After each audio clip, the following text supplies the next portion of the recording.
तुम ठीक कहते हो कि रिश्ते नातों की जंजीरों ने मुझे चारों तरफ से जकड़ रखा है, परंतु मैं इस जंजीर को कैसे तोड़ दूं? मैंने मान लिया कि ये सारे शरीर नाशवान हैं, परंतु इनके साथ जो मेरे रिश्ते हैं वो तो नाशवान नहीं है, वो तो सच्चे हैं। भीष्म मेरे पितामह हैं, अभिमन्यु मेरा पुत्र है, महाबली भीम मेरा सहोदर भाई है। ये रिश्ते तो सच्चे हैं। भले इन सब के शरीर मर जाएंगे, परंतु इन सब के साथ जो मेरे रिश्ते हैं वो तो नहीं मरेंगे। जैसे आज मेरे पिता महाराज पांडु का शरीर नहीं है, परंतु मेरे पिता आज भी महाराज पांडु हैं। पिता पुत्र का तो वो पवित्र रिश्ता समाप्त नहीं हुआ। इन रिश्तों की पवित्रता पर मैं कैसे प्रहार करूं? शरीर को भूल जाओ, परंतु अपने दादा के रिश्ते पर तीर कैसे चलाऊं? अपने भाई के नाते पर तलवार कैसे उठाऊं? अर्जुन, ये रिश्ते, ये नाते सब इस जन्म के हैं। इस जन्म से पहले या इस जन्म के पश्चात इन रिश्तों का कोई अस्तित्व नहीं रहता। ये काका, मामा, भाई, पुत्र, पितामह पिछले जन्म में कहां थे? तुम्हारे क्या लगते थे? और अगले जन्म में ये क्या होंगे, कहां होंगे? इसका उत्तर है तुम्हारे पास? नहीं केशव। इसीलिए कहता हूं कि जब शरीर नाशवान है तो ये रिश्ते भी नाशवान हैं,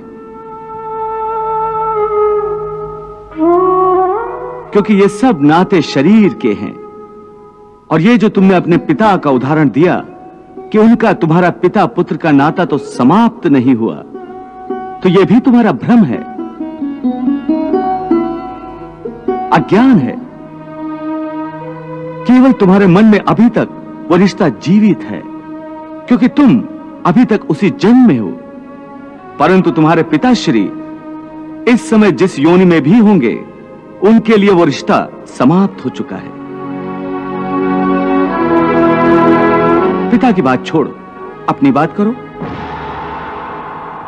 पिछले जन्म में जब तुम्हारी मृत्यु हुई होगी, उस समय तुम्हारे सब संबंधी रिश्तेदार रोए होंगे। तुम्हारी पत्नी ने, तुम्हारे पुत्रों ने बहुत विलाप किया होगा, परंतु आज इस जन्म में तुम्हें याद भी नहीं कि किस किस ने तुम्हारी मृत्यु पर विलाप किया था। आज तुम्हारे लिए उनका या उनके रोने धोने का कोई मोल नहीं। इसलिए समझा रहा हूं कि ना किसी के मरने का शोक करो, ना किसी के साथ नाता टूटने का दुख मानो।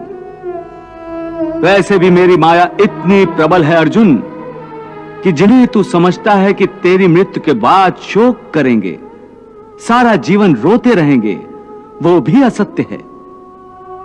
मेरी माया के प्रभाव से थोड़े ही दिनों के बाद उन रोने वालों को तू फिर हंसता खेलता देखेगा।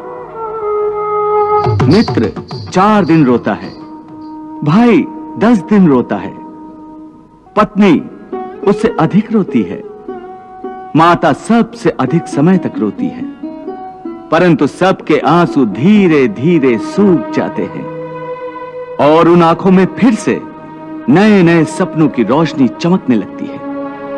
क्या तुम बता सकते हो कि पिछले जन्म में तुम्हारे किस रिश्तेदार ने तुम्हारे लिए कितना विलाप किया था? नहीं केशव, ये मैं कैसे बता सकता हूं? मुझे तो ये तक याद नहीं कि वो कौन थे। बस जिस तरह तुम अपने पिछले जन्म को भूल गए हो, उसी तरह तुम अपने इस जन्म को भी भूल जाओगे। इस जन्म के रिश्तों का अर्थ तुम्हारे आने वाले जन्म में कुछ भी नहीं रह जाएगा।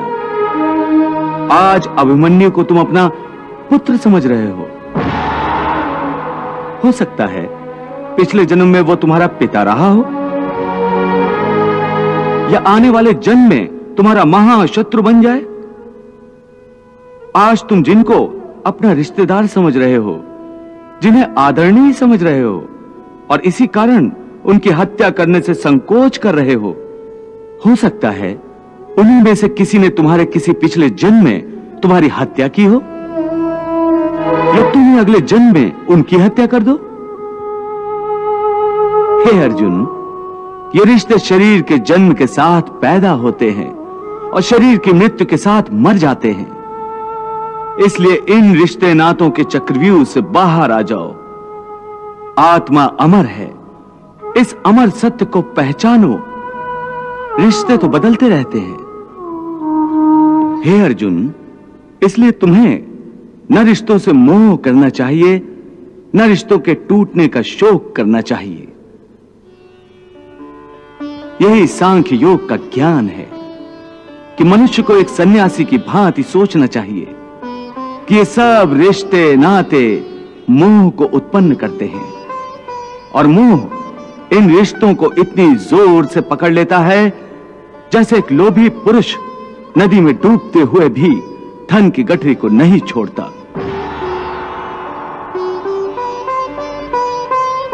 और आखिर में उसी गठरी के बोझ से खुद भी डूब जाता है। इसलिए अपने मन को सन्यासी बनाओ और इस मोह के बंधनों को छोड़ो, और इस बात पर ध्यान दो कि इस समय तुम्हारा कर्तव्य क्या है, तुम्हारा धर्म क्या है, और उसी के अनुसार कर्म करो। हो निर्लिप्त जो कर्म का योगाचरण करे इन इंद्रियों द्वारा,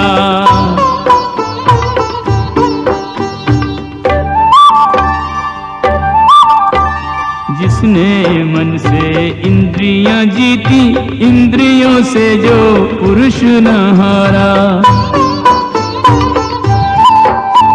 साथ रहे पंचेंद्रियों के फिर भी पंचेंद्रियों से रहे न्यारा। कर्म के ऐसे योगी को शास्त्रों ने नरोत्तम कह के पुकारा। कर्म के ऐसे योगी को शास्त्रों ने नरोत्तम कह के पुकारा। तो धर्म को निभाते हुए मनुष्य कर्म तो करेगा ही, और कर्म करेगा तो सन्यास को कैसे निभाएगा? देवी, यदि आप समझती हैं कि सन्यासी होने के बाद कर्म छूट जाता है, तो आपने भगवान श्री कृष्ण के उपदेश को समझा ही नहीं। हाँ प्रभु, बात स्पष्ट रूप से मेरी समझ में नहीं आ रही है, इसीलिए मैं आपसे समझना चाहती हूँ। देवी, ऐसा नहीं है जैसा आप समझ रही हैं। संसार में जीने के लिए हर प्राणी को कुछ न कुछ कर्म तो करना ही पड़ता है, जो उसके लिए अनिवार्य है, आवश्यक है। जैसे पेट की भूख मिटाना हर जीव के लिए अति आवश्यक है, यहां तक कि अपने पेट की आग बुझाने के लिए सन्यासी भी भिक्षा मांगकर गुजारा करता है। अर्थात ये कि कोई भी कर्म से मुक्त नहीं हो सकता। परंतु यदि भगवान श्री कृष्ण की शिक्षा को समझ ले तो मनुष्य कर्म करते हुए भी कर्म से मुक्त हो सकता है। प्रभु, कर्म करते हुए कर्म से कोई कैसे मुक्त हो सकता है? जैसे स्वयं भगवान श्री कृष्ण। हाँ देवी, मानव अवतार में भगवान श्री कृष्ण का जीवन और आचरण समस्त मानव जाति के लिए संसार में रहते हुए सन्यासी होने का एक उत्तम उदाहरण है। उन्होंने संसार में रहते हुए धर्म समझकर कर्म किया, जय पराजय अथवा फल की चिंता कभी नहीं की। इसलिए जब आवश्यक हुआ युद्ध भी किया, कभी हारे कभी जीते, परंतु उनके चेहरे पर वही मुस्कान और उनके हृदय में वही शांति रही। वो चाहते तो विजय श्री की माला हर बार उनके गले में होती। उन्होंने कर्म करते हुए भी लाभ हानि या उसके परिणाम की चिंता कभी नहीं की और अपने कर्तव्य पथ से कभी नहीं हटे।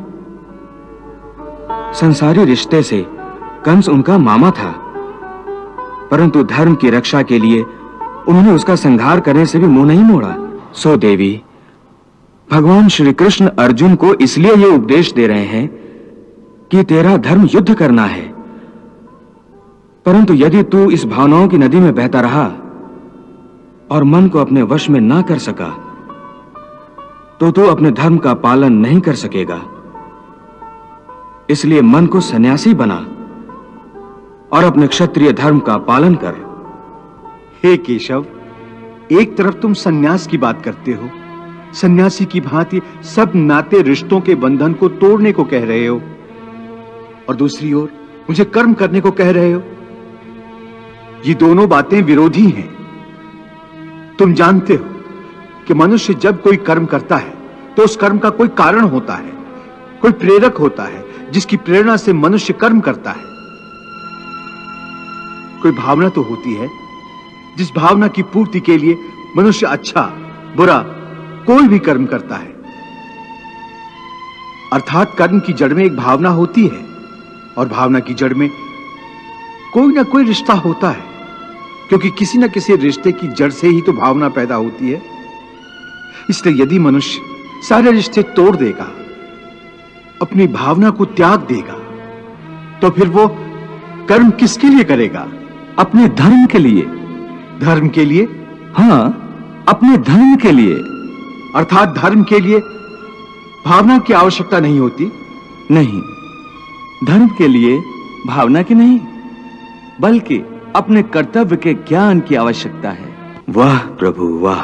दोस्तों, अगर आप सत्य संग्रह चैनल को सपोर्ट करना चाहते हैं या फैमिली को सपोर्ट करना चाहते हैं या फिर आप किसी प्रकार का दान देना चाहते हैं तो आप कर सकते हैं। हम लोग आपके और आपकी फैमिली का कल्याण का कामना करेंगे। डिस्क्रिप्शन में UPI नंबर भी है और अकाउंट नंबर भी है, आप वहां से कर सकते हैं। हम आपकी भावनाओं का हमेशा कद्र करेंगे। धन्यवाद।